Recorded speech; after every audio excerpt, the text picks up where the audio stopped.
a dúo de Iris Jiménez y Rosana Martínez.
Ahora, otra de baile.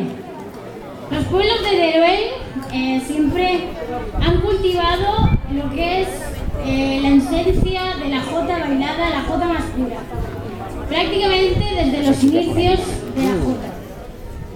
Así que la provincia de Teruel ha dado grandes cantadores, pero también ha dado bailadores muy buenos, como en las localidades de Alcañiz, Andorra, Calanda, Albalace y Santa Olea, entre otros.